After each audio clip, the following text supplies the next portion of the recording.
Faith versus fear. This is Brother Raj with Victory 180. विश्वास के विरुद्ध में डर। मैं हूं ब्रदर राज, विक्ट्री 180 में। Faith is the opposite of fear. विश्वास तो डर का विरोधी होता है। We have a choice either to live this life with faith in the living God, हमारे पास में चुनाव है कि हम इस जीवन को जिए जीवित परमेश्वर के ऊपर में विश्वास करते हुए, or allow a spirit of fear to bind us. या फिर हम डर की आत्मा को अनुमति दे कि वो हमें बांध कर रख दे। Hebrews chapter 13 verse 5 contains a powerful promise. इब्रानियों अध्याय 13 वचन 5 में एक बहुत ही सामर्थी प्रतिज्ञा दी गई है। God says, I will not in any way fail you. परमेश्वर कहते हैं कि मैं किसी रीति से तुम्हें असफल नहीं करूंगा, Or give you up or leave you without support.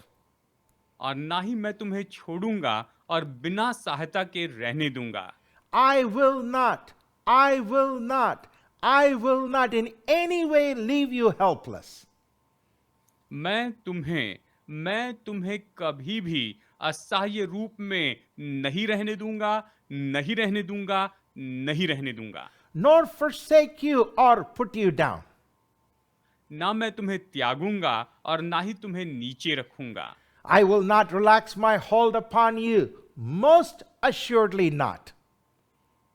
और प्रभु कहते हैं कि मैं तुम्हारे ऊपर से अपनी पकड़ को ढीला नहीं छोड़ूंगा और निश्चय मैं तुम्हें त्यागूंगा नहीं। What a powerful promise.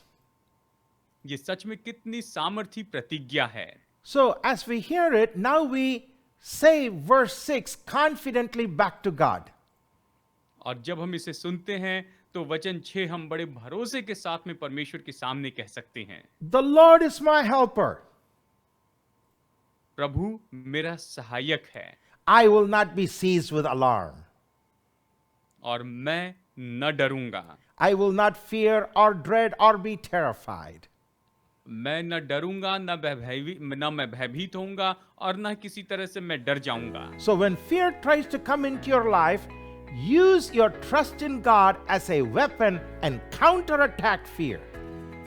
और जब डर आपके जीवन में आने की कोशिश करता है तो आप इस डर को अपने जीवन में वहां पर उसके ऊपर में परमेश्वर के ऊपर विश्वास को लेकर इस डर के ऊपर हमला करते चले जाइए। Our trust in God will help us to have absolute victory over fear. परमेश्वर के ऊपर हमारा जो भरोसा है वही तो हमें पूरी तरह से डर पर विजय पाने में मदद करेगा।